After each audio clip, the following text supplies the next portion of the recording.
There's been a lot of talk about identity lately, but how far does it go? And is it possible to be wrong?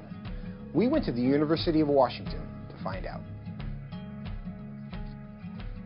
Are you aware of the debate happening in Washington State around the ability to access bathrooms, locker rooms, spas based on gender identity and gender expression?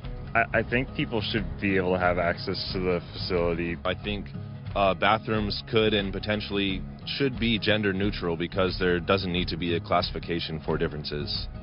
I think people definitely should have the ability to go into whichever locker room they want. I feel like at least public universities should do their best to accommodate for those who do not have a specific gender identity. You know, whether you identify as male or female and whether your sex at birth is matching to that, you should be able to utilize the resources. So if I told you that I was a woman, what would your response be? Good for you. Okay, like, yeah. Nice to meet you. I'll be like, what? Really? I don't have a problem with it. I'd ask you how you came to that conclusion. If I told you that I was Chinese, what would your response be? I mean, I might be a little surprised, but I would say, good for you. Like, yeah, be who you are. I would maybe think you had some Chinese ancestor. I would ask you how you similarly came to that conclusion and why you came to that conclusion. I would have a lot of questions, just because on the outside I would assume that you're a white man. If I told you that I was 7 years old, what would your response be?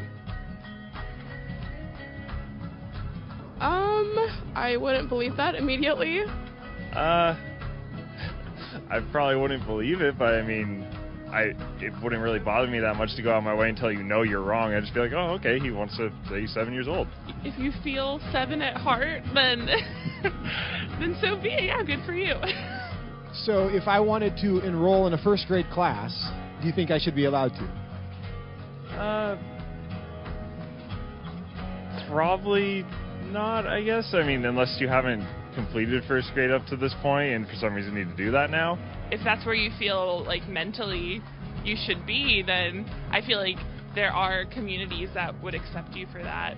I would say so long as you're not hindering society and you're not causing harm to other people, I feel like that should be an okay thing. If I told you I'm 6 feet 5 inches, what would you say? That I would question. Why? Because you're not. No, I don't think you're 6'5". If you truly believed you're 6'5", I don't think it's harmful. I think it's fine if you believe that. It doesn't matter to me if you think you're taller than you are. So you'd be willing to tell me I'm wrong? I wouldn't tell you you're wrong. No, but I say that I don't think that you are. I feel like that's not my place as like another human to say someone is wrong or to draw lines or boundaries. No, I mean, I wouldn't just go like, oh, you're wrong, like that's wrong to believe in it, because I mean, again, it doesn't really bother me what you want to think about your height or anything. So I can be a Chinese woman. You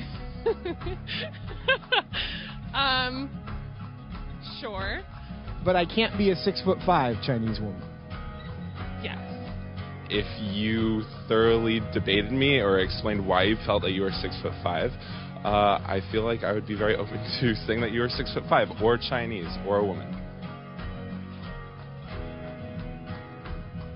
It shouldn't be hard to tell a 5'9" white guy that he's not a 6'5" Chinese woman.